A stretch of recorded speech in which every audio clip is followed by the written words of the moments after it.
Hello, this is a challenge video for you today. I will be doing the cheap art supply challenge, so I'll run through some of the stuff I have bought and explain maybe what I'm going to be doing. So I went to Poundland in the UK and got some pretty awful looking supplies, so I'll test them out and tell you what they're like. So colouring pencils, and as the name suggests, everything is £1 for each thing. So I got these colouring pencils and it's a pack of 30.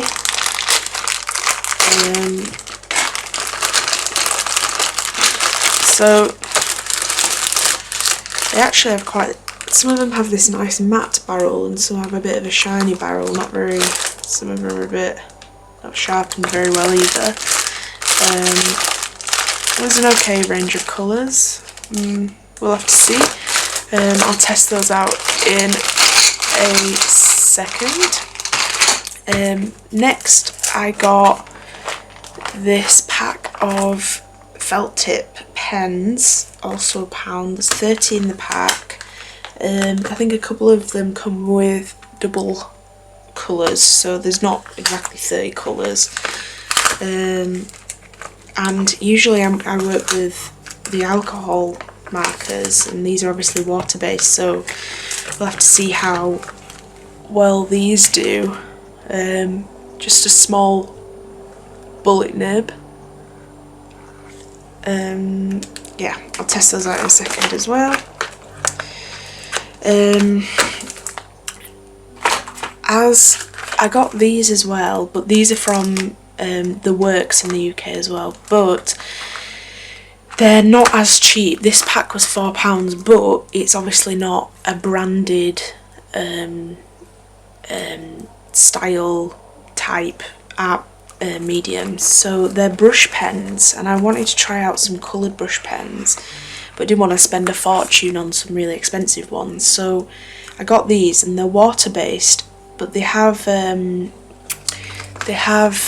individual bristles like a paintbrush, and I did actually try these out on some watercolour paper to see how they fared, and they actually blend really well on watercolour paper. So they're not as cheap, but they are still technically cheap supplies. But I might not include these in the main cheap art supply challenge. I might do a challenge exclusively for these brush pens.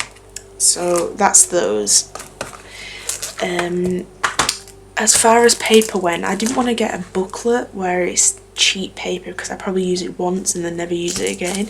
So I had a look at some of their packaging, their pads of paper, and they had this A4 white card for £1.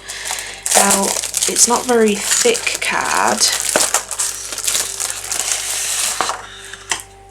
but it's not bad, and I just thought it's something I can do some artwork on, and it's not expensive, but it's not really awful paper that's going to be eaten through with these water-based pens. So anyway, let's try some of the pens out and see what the colours are like. So I'll just empty all these out.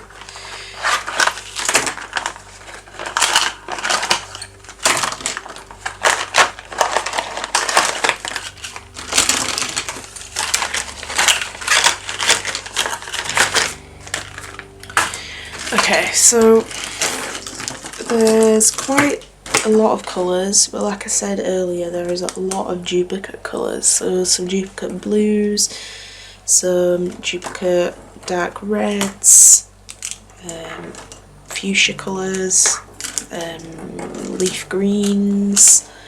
I think that's all the some light blues. I think that's all the duplicates. So yeah. So there's not as many pens as it would seem, anyway. So let me try these out and see what they're like. So let's get this. Okay.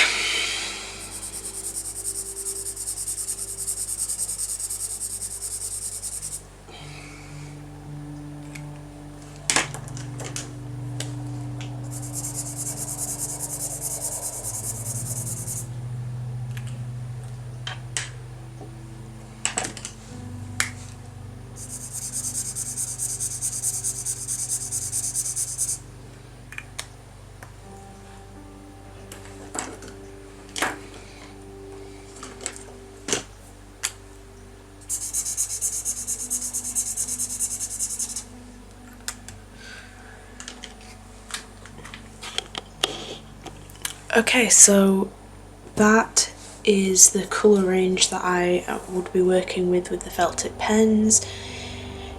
They're quite pigmented, but they do leave that kind of like awful overlay when you go over the same bit twice. It leaves that, do you know, like streakiness. This paper held up well though. It hasn't eaten through the paper. Let's see if it does it if I go over it quite a few times. Let's do it down here. So yeah, if I go over quite a lot, it eats the paper through quite a bit actually, so I'm gonna have to be careful with the amount of layers I put on with these pens. Hasn't gone through, but it does eat it up. Like I can feel the paper kind of coming away underneath my fingers. As far as blending goes, I think if I choose a fairly close match colours, the blending shouldn't be too bad. Let's go orange and yellow. Again, because I can't see, it's already eating the paper up when I'm trying to blend these. It's blended quite well, considering, but the paper is coming it off, so I'm going to have to be careful with the blending. Also, as you can see, there are no skin tones in that, so if I'm going to do a portraiture, which I was planning on doing, it might have to be an abstract portraiture, so I'm going to have to think carefully about what I'm going to do. So that's the felt tip pens. Not too bad, but not obviously the greatest. Might take a little bit of practice before I start actually doing it on the piece. But yeah, that's those. So let me test out a couple. I won't test all of them out. A couple of these pencil crayons. So let's go an orange colour. Yeah, it's as I thought. It's okay colouring, but can you see how it's very light? You've got to press on quite hard to get that colour out of it, and it can be quite grainy. Not a bad colour though. Let me see if I can layer up some colours. So I'll put some orange down, and then get this pink.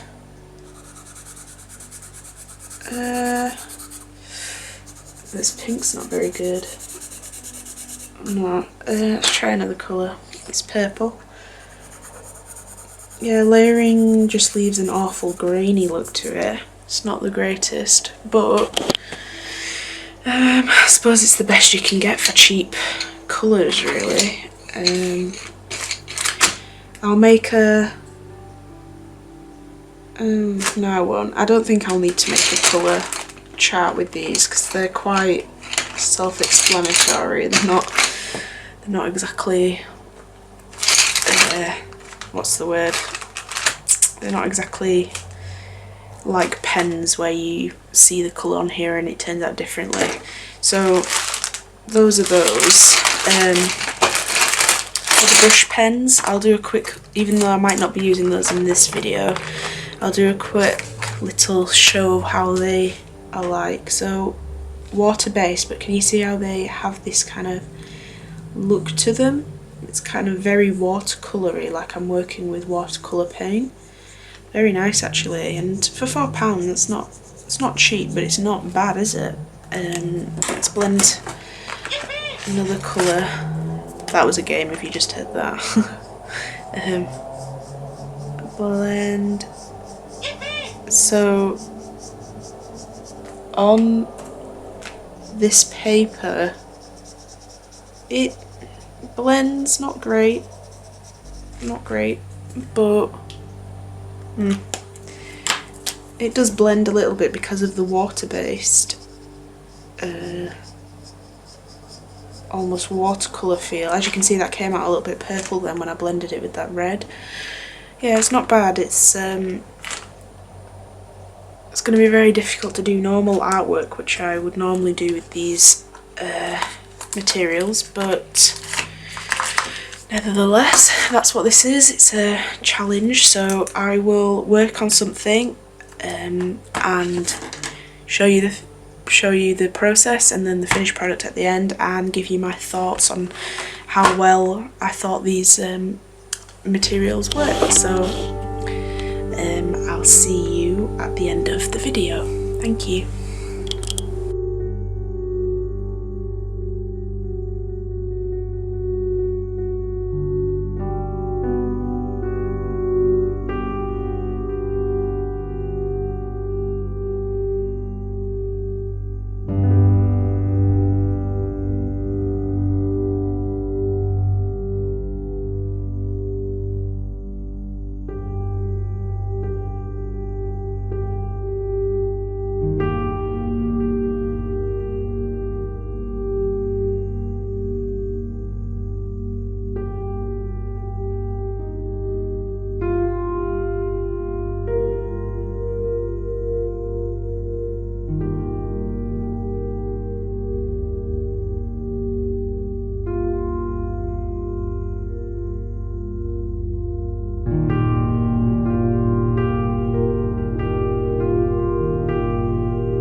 Okay, so here is the finished product of my cheap supply challenge. Yeah, an overview of how I found it. It was pretty difficult, but obviously I had to do more of a surreal portrait rather than realism because of the colours that came in the packs of pens, and so this is how it turned out. More of a yellowy face with the green going into dark bluey blacks with a nice blue background. Yeah, I like how it turned out actually. I might do more art this way, but yeah, if you liked it, please give me a thumbs up and a comment, and tell me if there's any other cheap art supplies you want me to try out, a specific brand, a specific shop, preferably in the UK since I'm based here. And yeah, thank you for watching. Bye.